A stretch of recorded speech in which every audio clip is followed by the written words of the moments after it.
Ada dua berita dimainkan oleh dua kepentingan di dalam melakukan propaganda. Pihak Amerika dan sekutunya yang kita sebut saja mereka incumbent penguasa dunia melawan oposisi yang antitesa banyak hal ketidaksetujuan dengan incumbent yang hanya membuat penguasa menjadi kekuasaannya semakin absolut. Media barat menganggap Putin, Rusia adalah agresor, villain, penjahat perang, tokoh musuh semua orang. Sementara Putin menjadi superhero bagi negara-negara yang lama dijajah barat secara ekonomi dan dijajah secara politik, atau dikenal dengan dijajah melalui soft power, bukan pengendalian hard power ala abad pertengahan Eropa menguasai Asia, menguasai Afrika, dan menguasai Amerika Latin, alias kebanyakan negara selatan dan tengah khatulistiwa.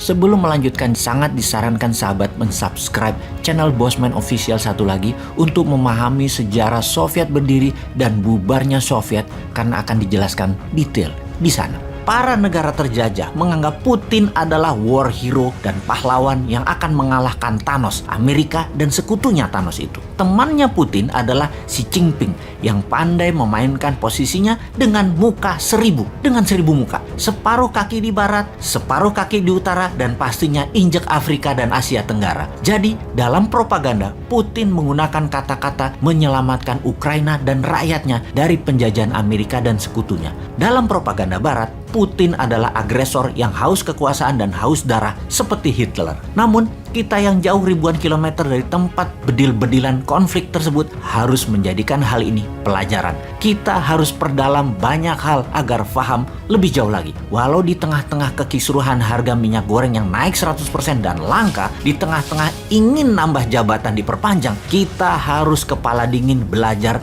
dan memahami arah dunia yang terjadi sekarang. Kita lihat jejak sejarah sebentar. Sejarah NATO dan bagaimana NATO bekerja sebagai tool kekuasaan hegemoni Amerika dan sekutunya.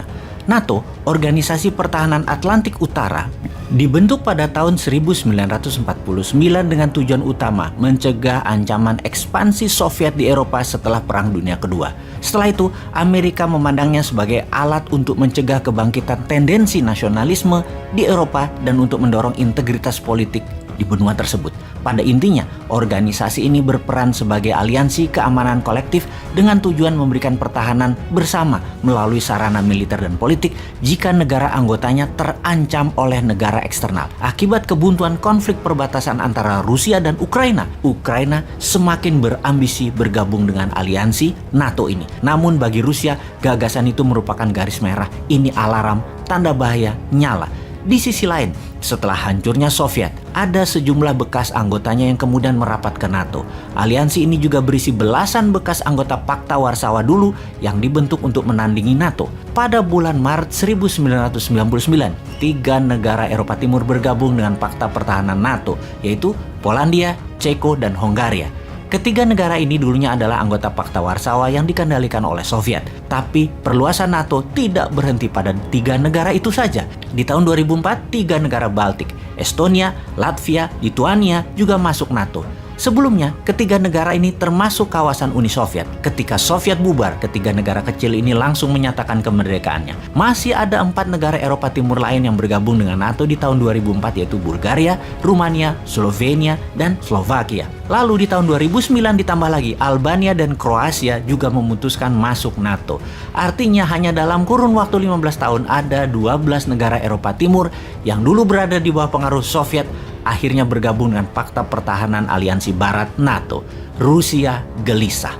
Dalam pertemuan puncak NATO di 2008 di Rumania, Presiden Rusia Putin menyuarakan kegelisahannya dengan perluasan NATO tersebut. Dalam konferensi pers, Putin mengingatkan munculnya sebuah aliansi militer di perbatasan Rusia bisa dilihat sebagai ancaman langsung ke Rusia.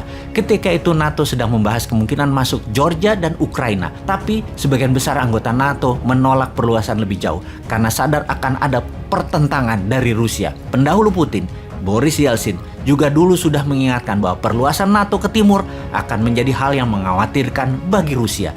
Akhirnya diputuskan pembentukan sebuah forum yang dinamakan Dewan NATO Rusia untuk melakukan konsultasi keamanan secara kontinu. Intinya, Putin tetap menolak. Pada awal masa jabatannya, Vladimir Putin sebenarnya mencoba membangun kerjasama dengan NATO baru tersebut.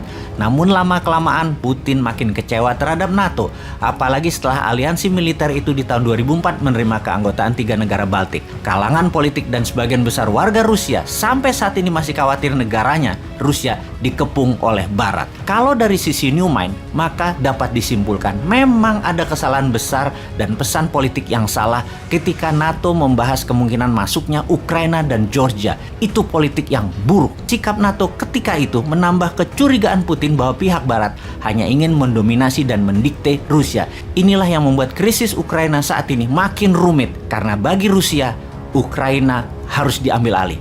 Dalam pemikiran solusi New Mind, NATO seharusnya bekerja sama dengan Rusia karena masih banyak tantangan global ke depannya. Misalnya, berperang melawan terorisme, perang iklim atau climate change, mainannya globalis, mengendalikan pandemi, ekonomi, toolsnya big pharmacy. Sungguh, NATO dan Rusia punya kepentingan keamanan yang sama kalau diarahkan demikian. Sungguh, semua itu peran New Mind Indonesia besar sekali ke depannya. Ngarep ya?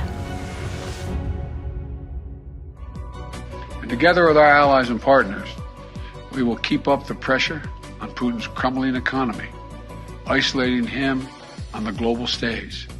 That's our goal. Make Putin pay the price, weaken his position, while strengthening the hand of the Ukrainians on the battlefield and at the negotiating table.